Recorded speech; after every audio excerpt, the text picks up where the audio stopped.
Muling yanig ang Kamara sa gitna ng pagdinig sa impeachment dahil sa mainit na paghaharap ni Kong Paolo Marcoleta at Rep. Jervil Luistro patungkol sa kredibilidad nitong si Ramil Madriaga. Sa puntong ito, malinaw na hindi uubra ang basta-basta lang na kwento dahil isang Paolo Marcoleta ang humarap para busisiin ang bawat detalye ng testimonya. Kitang-kita sa naging takbo ng hearing kung paano hinimay ni Marcoleta ang integridad ni Madriaga, kinuwestiyon niya kung bakit tila ngayon lang lumabas ang mga aligasyon at bakit walang matibay na physical evidence na magpapatunay sa mga sinasabi nito. Ayon kay Marcoleta, hindi pwedeng gawing basehan sa isang seryosong usaping tulad ng impeachment ang mga pahayag na maituturing lang na hearsay o kwentong barbero. Pero dito lalong uminit ang eksena dahil sa bawat hirit ni Kong Paolo Marcoleta, agad na humaharang si Committee Vice Chair Jervil Luistro. Ilang beses nagkaroon ng tensyon at sagutan dahil tila pinipigilan si Marcoleta sa kanyang pagmanifest at paglalatag ng butas sa testimonya ni Madriaga. Ang katwiran ni Luistro, kailangang sumunod sa daloy ng komite, pero para sa maraming nakasubaybay, tila nagiging one-sided ang pagdinig kung hindi hahayaan ng isang bihasang mambabatas na tulad ni Marcoleta na ilabas ang katotohanan. Mapapansin niyo rin sa video na talagang nabablanko at nagkakandautal itong si Madriaga tuwing nadidiin sa mga tanong ni Marcoleta. Ito ang patunay na mahirap magtahi ng kwento kapag ang kaharap mo ay eksperto sa batas at hindi nadadaan sa drama. Ang tanong ng bayan ngayon, bakit tila may mga mambabatas na ayaw palabasin ang kahinaan ng testigo? Bakit parang minamadali ang proseso kahit marami pang malabong detalye? Malinaw ang paninindigan dito ni Kong Paolo Marcoleta, ang kailangan ay resibo, hindi puro sabi-sabi.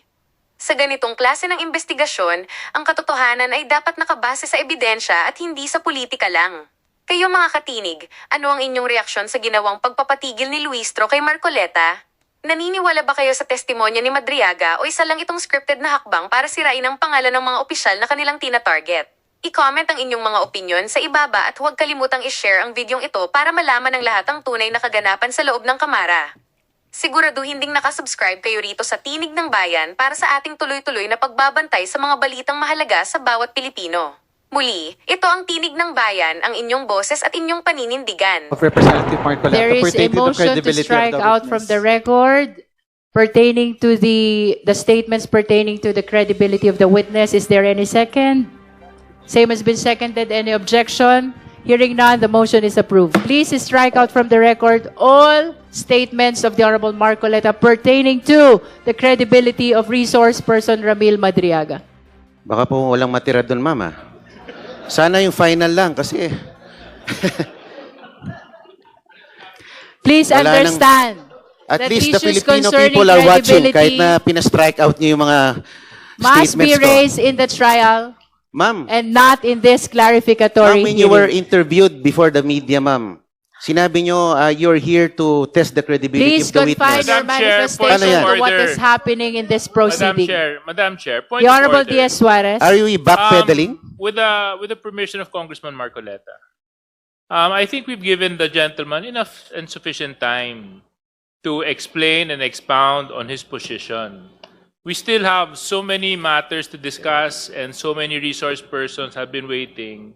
So may I ask the indulgence of the good congressman if we can already put and conclude his position and move on with our hearing because, Madam Chair, it's 3:45 in the afternoon. Okay. So let's We not, have given let's not him labor more anymore. than 10 minutes already, Precise although to- the same is protracted. Ma'am, ako lang naman ang opposing dito oppositors. Madam Pagbigyan nyo Chair, na ako. again, I would like to... That is not a parameter at all, Honorable Anyway, Marcoleta. one We are sentence. equal in this impeachment proceeding.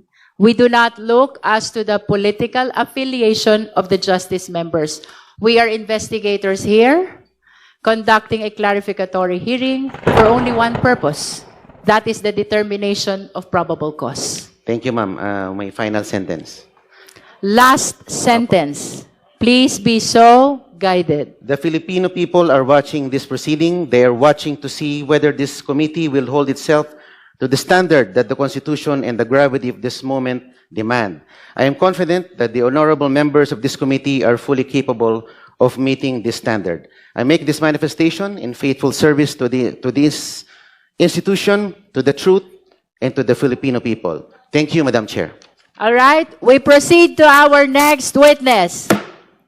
The Chair to allow Mr. Madriaga to leave the House premises, I'm still allowed to make a manifestation? So long as Regarding it the is witness. relevant to the subject matter of this impeachment hearing. Yes, ma'am. Thank you, madam. You may proceed. Two manifestations, ma'am. Number one is to present public records as to the background of the witness. Just So- information about the witness. If that pertains to the credibility of resource person Ramil Madriaga, I will have to prevent you. With all due respect, Honorable Marcoleta. Not really about the credibility, ma'am, but about the character of the witness. The character and the credibility identity are of the one and the witness. same. Yes, ma'am, if I may be allowed. And therefore, you are not allowed because character is credibility. Ma'am, if I may clarify, prior to this hearing, I saw reports that you said that the purpose of this hearing is to test the credibility of Mr. Madriaga, but now we are now denying At least The with objective of respect this to the hearing. contents of the affidavit. affidavit. So long as it is contained in the affidavit, then we are confined in the limitations of a clarificatory hearing. So ang manifestation, ma'am, should be confined only to the We can test the directive of the chair. credibility so long as it is Okay, ma'am. limited to the contents Okay, ma'am. of the affidavit. Then I will go to the second manifestation. Okay. This is also regarding the affidavit itself. Okay, you may proceed. Okay, ma'am.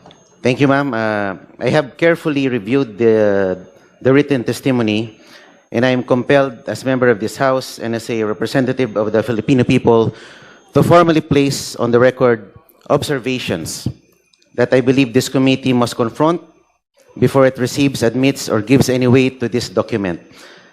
The issues I will raise go not merely to credibility, but about the it is about the content of the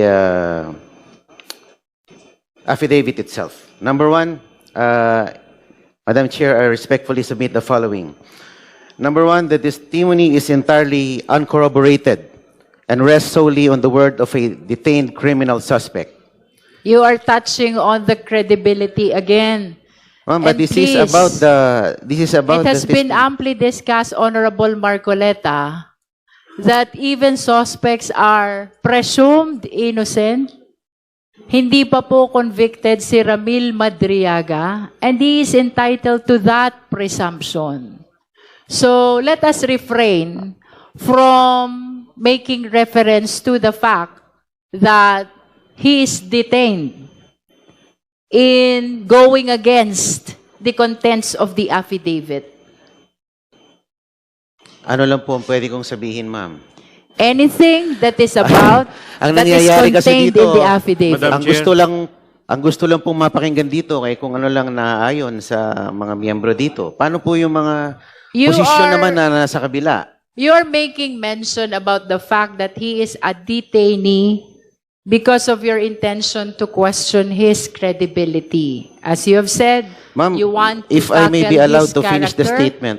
It's Yes. just, the one I mentioned is just a title. I'm not even going to the body of my manifestation, ma'am. Ano, title pa lang po ang sinasabi ko. I'm being prevented All na right, from please speaking. proceed. Thank you, Madam Chair. The written testimony makes sweeping and dramatic claims about alleged high-level private conversations between former President Rodrigo Duterte and others, including a purported agreement to use President Marcos merely as a political tool and unseat him by 2025, alleged plans to sabotage the administration of a sitting president, discussions about assassination by poisoning or other means, plans for a military coup and the siege of Malacanang Palace, and the witnesses' own alleged role in recruiting criminal syndicates, underworld gangs, and Mindanao mercenaries for a destabilization scheme. Madam Chairman, I ask this committee to carefully consider the following. Not a single one of these claims is supported by any document, any recording, any other named witness, or any contemporaneous written record of any kind.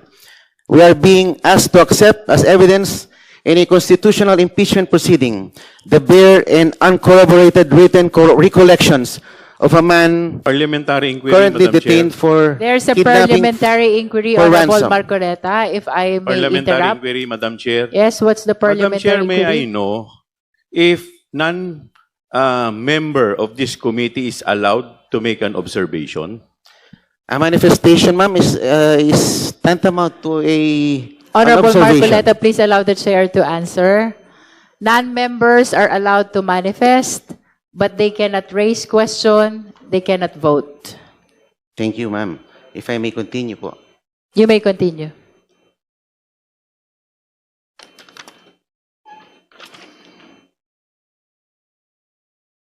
We are being asked to accept as evidence in a constitutional impeachment proceeding the bare and uncorroborated written recollections of a man currently detained for kidnapping for ransom, a man whom the PNP anti-kidnapping group officially described as the leader of one of the most dangerous criminal syndicates in recent Philippine history. The standard of evidence in an ordinary criminal case already demands corroboration of testimony from interested or compromised witnesses. The standard in an impeachment proceeding, which carries the gravest of political and constitutional consequences, must demand no less and arguably demands far more. Number two, Madam Chair, the witness places himself as an active participant in the very conspiracy he described. Madam Chairman, I wish to draw the committee's attention to a point that I believe has not been sufficiently examined. This witness is not a passive observer of the events he describes. By his own written account, he is an active and willing participant in them. According to this written testimony, if I may read, Madam Chair, the witness claims he was personally consulted by the former President, Duterte, and offered strategic advice. He personally recommended the creation of a dedicated security unit for the Vice President and identified its headquarters. He claims he was given specific assignments to recruit civil groups, school clubs, fraternities, underworld criminal gangs, and syndicates as part of an alleged plan to destabilize the government. He describes having knowledge of and apparent proximity to discussions about assassinations, coups, and the assault of the presidential palace. Madam Chair, if we take this testimony at face value, then the man sitting before this committee is not merely a witness. He is, by his own admission, a co-conspirator in a criminal enterprise of the highest order. He is a man who claims to have knowingly participated in plots that, if true, would constitute rebellion, sedition, and conspiracy to commit murder among the gravest crimes under Philippine law. This raises a question that this committee cannot in good conscience ignore. Why is this self-confessed co-conspirator being presented here as a credible witness, rather than being investigated and prosecuted for the crimes he himself admits to participating in? And more importantly, has this witness been offered any form of immunity, protection, or accommodation in exchange for this testimony? If so, this committee and the Filipino people have an absolute right to know. Ramil Madriaga stated earlier that his giving testimony to this committee is not in consideration of any offer coming from anyone. I make a manifestation, Madam Chair. The Honorable Chua. Thank you, Madam Chair. Madam Chair, we are not accepting everything that Ramil Madriaga stated a while ago as gospel truth.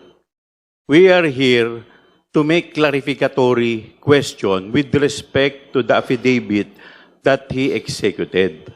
Now, that is for purposes of determination of probable cause.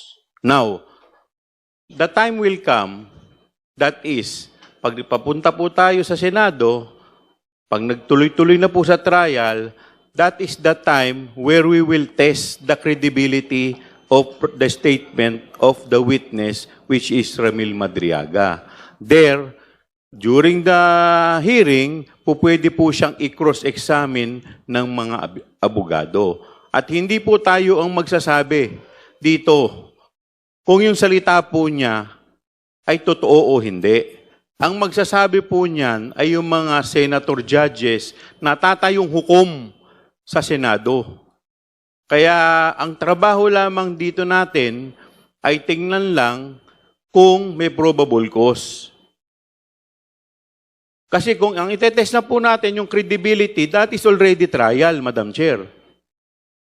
Kaya nga po kanina, lahat po ng mga miyembro, kung mapapansin po ninyo, halos nakatikim po ng objection sa ating Madam Chair dahil yung mga tanong po nila ay wala na sa affidavit at yun po ang tinatawag na proving question na. Kaya, Madam Chair, hindi po totoo na lahat po yun ay tinatanggap na po natin. Hindi po porke pinagbigyan natin si Ramil Madriaga na magsalita, ibig sabihin po, yun na ang katotohanan. Malalaman po natin ang katotohanan pagdating po sa Senado. Maraming salamat po. Madam Chair. Madam Chair. Honorable De Lima, and then we go back to Honorable Marcoleta. Gusto ko lang pong dagdagan yung sinabi ni Representative Chua. Ang parang pinakapunto po ni Representative Marcoleta is that kapag co-conspirator ka o kaya insider ka, may mga alam ka dahil kasama ka sa mga gumawa ng kung mga ano-ano, ay hindi ka nakapanipaniwala. May I again cite a jurisprudential rule, Napoles versus Sandigan Bayan, GR number 224162, November 7, 2017, the Supreme Court ruled that the mere fact that the whistleblowers were conspirators themselves does not automatically render their testimonies incredible and unreliable. Kasi alam niyo po yung mga insiders, sila yung may mga alam. We can recall also, we can point out also the cases of in the case against the former president before the ICC, sila Edgar Matobato, sila Arthur Lascania. These are co-conspirators, these are insiders, but their testimonies are considered by the prosecutors, and that's why they are the star witnesses, among the star witnesses in that case. So hindi po yan tamang argument na kapag na alam mo, meron kang alam, kasi we can see from the testimony, the totality of the testimony, the supplemental affidavit of Mr. Madriaga, that he's an insider, well-entrenched, maraming alam. And in fact, yung pagiging insider, that bolsters one's credibility more often than not. Bolsters one's credibility. But sabi nga ni Representative Chua, hindi naman ibig sabihin ay paniniwalaan na natin lahat ng sinasabi ni Mr. Madriaga. Kasi ang sinasabi nga po dito, against Napoles versus Sandigan Bayan, if it is shown that the statements of the conspirator are corroborated by other evidence, then we have convincing proof of veracity. Even if the confirmatory testimony only applies to some particulars, we can properly infer that the witness has told the truth in other respects. Nakita naman natin yung kanyang willingness sa pabuksan, yung kanyang bank accounts, yung mga dummy bank accounts. Kaya nga siya nag-issue ng waiver. So ibig sabihin, willing siya na mag-present ng corroborative evidence. Ganon din yung tinanong ko po kanina tungkol dun sa apat na mga individuals. Although yung isa po, sabi niya ay namayapa na po. So yung tatlo, pwede rin po mag-corroborate. But not in this particular stage. Pwede sa trial kung kailangan ng corroborative evidence. Thank you.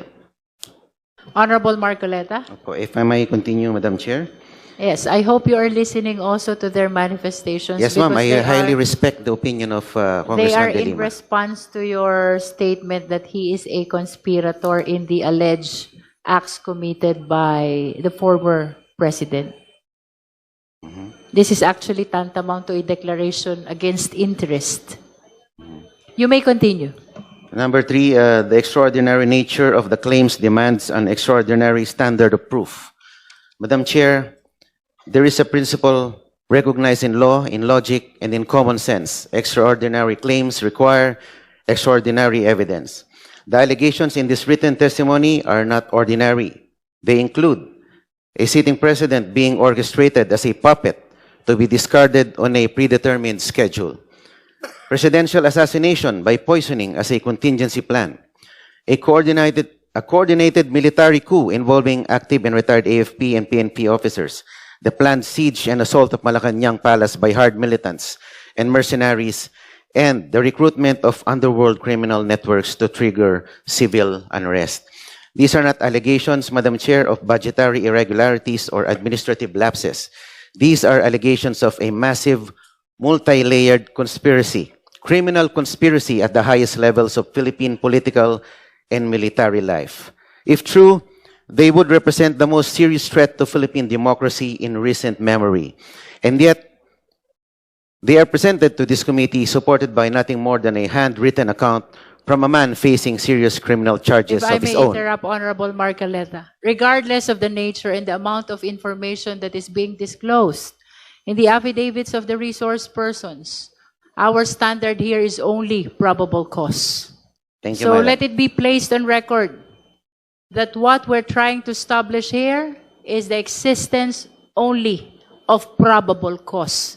That is regardless of the amount and the nature of the information disclosed. Madam Honorable Chair. Tino. Madam Chair, the Honorable Marcoleta just mentioned that he is reacting to a handwritten account, a mere handwritten account of Madriaga. Pwede po, if may I ask the representative to read that part of his statement again? May I correct that if kung ayaw mo ng handwritten, typewritten.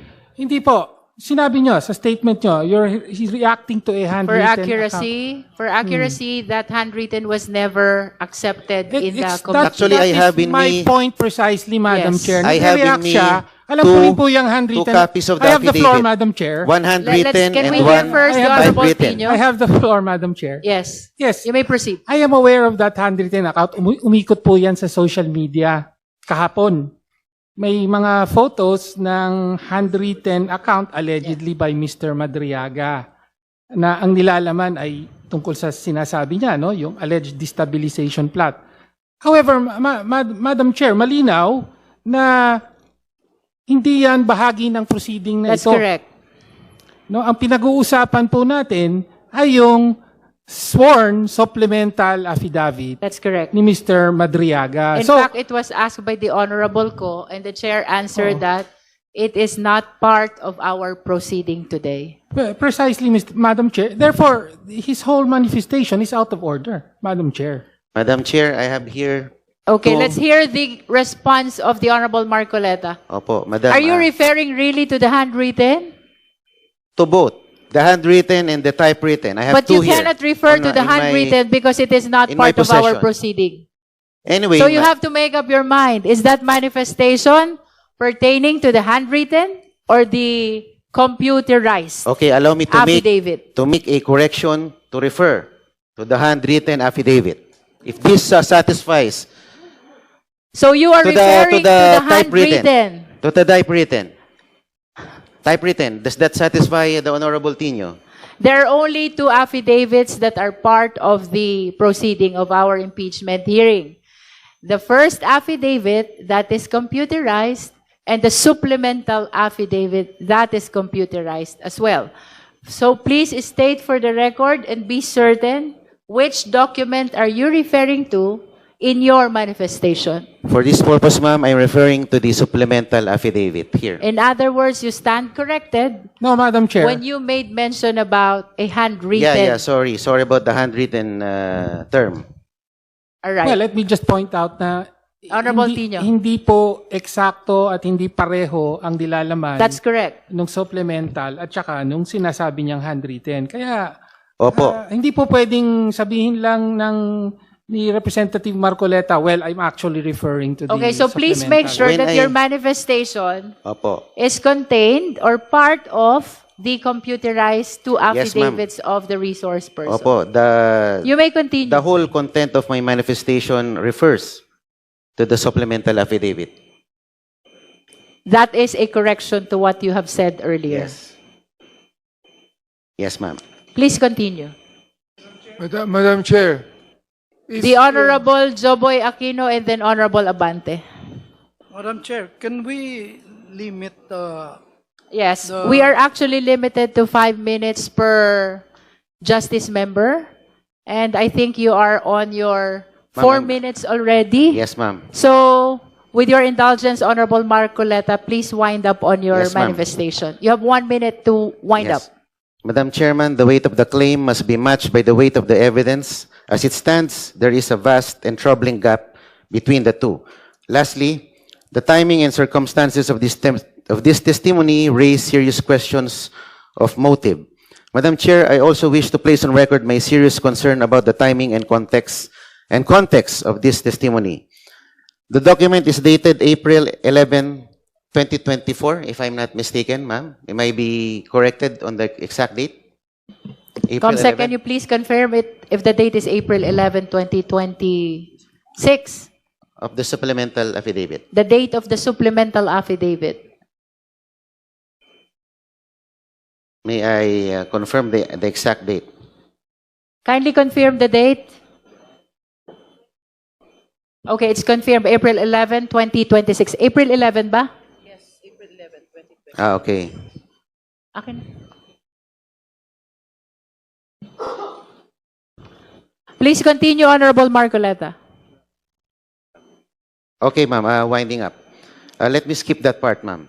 Okay, Kasi skip. ang akala ko, this is 2024. Anyway, Madam Chair, Let us allow him to finish. After all, he has 1 minute left. 30 seconds na nga lang. this is very critical in the statement made by Representative Marcoleta because he said April 11, 2024. And if we can go back to the records and confirm that is what Yes, that's what why was I he said it's April 11, 2026. kaya I nga po corrected kino-confirm Honorable ko, Marcoleta.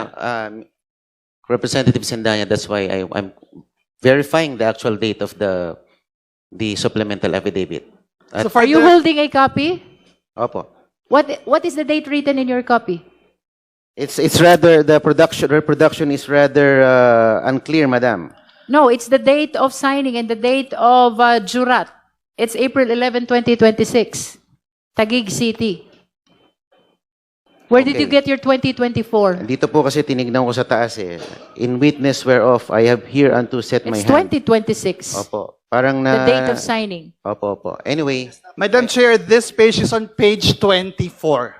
So I hope that the good gentleman would look closely at the document. yes, because I we're am making this reference. actually Thank you, Madam Chair. skipping that. Kindly wind up, okay. Honorable Marcoleta. Okay. Specifically, I respectfully urge the committee through a manifestation to require the following before receiving this written testimony into record and giving it any substantial evidentiary weight. Number one, disclosure of whether the witness has been offered promise or expecting any form of It was legal answered accommodation. already by Ramil Madriaga during the clarificatory hearing. Yes, ma'am. Number two, identification of at least one independent, documentary, or corroborating piece of evidence that supports any single material It will claim be the in exclusive this written judgment testimony. of the justice members in the determination of probable cause. Number three, ma'am, clarification of how the witness, a man detained since July 2023, came to have knowledge of and access to the specific details he describes and how those details can be independently verified. That will be a probing question already. It should happen in the trial. It's not a question, ma'am. But And that number one. is a statement as to what the Justice Committee should do, and it goes beyond the clarificatory hearing already. Opo. If you were observing earlier, I've been stopping the questions of so many members to make sure that we confine this proceeding to a clarificatory hearing. So please, Yes, ma'am. do not suggest something that will go beyond Yes, ma'am. the intention of this And proceeding. if I may take note, ma'am, the chair already called out most of the members of the committee into stating probing questions. And you are suggesting probing actions also. The last one that you read. Unless you don't understand what you It's read. a request, ma'am. It's a request. It's not That a is probing why question. I am reacting to your request because your request entails probing action already. Opo, and if I may make this observation, ma'am, halos 20 po ang kinall out po ninyo na nagpo-probe, probing questions. I don't know if the committee can still continue with a hearing na hindi nakapagtanong ng probing questions without violating with the confining to the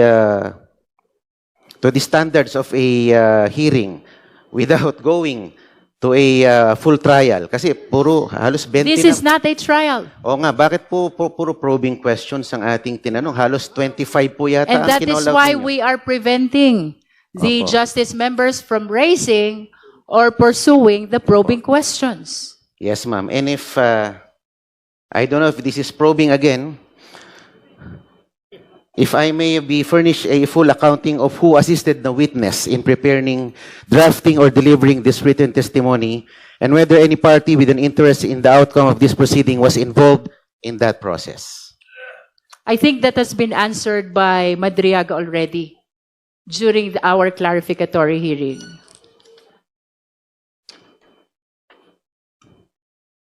And my final remark, Madam. Madam Chair, the impeachment of a sitting constitutional officer is among the gravest acts this House can perform. It must rest on a foundation of truth, verified, corroborated, and credible truth. A written account from a detained suspect containing sweeping and unverified allegations of You are touching assassination. again on the credibility of the resource person. With all due respect, Honorable Marcoleta. Madam Chair, I move to strike from the records the remarks of Representative Marcoleta There is a pertaining to the motion to credibility strike of the out from witness. the record pertaining to the statements pertaining to the credibility of the witness. Is there any second? Same has been seconded. Any objection? Hearing none, the motion is approved. Please strike out from the record all statements of the Honorable Marcoleta pertaining to the credibility of... At dyan nagtatapos ang usapan natin ngayon. Kung may gusto kang idagdag o reaksyon, i-comment mo lang sa baba. Boses mo'y mahalaga. Huwag kalimutang i-like, share, at subscribe para sama-sama nating palakasin ang tinig ng bayan. Hanggang sa susunod, tandaan, ang may alam, may laban! Awesome!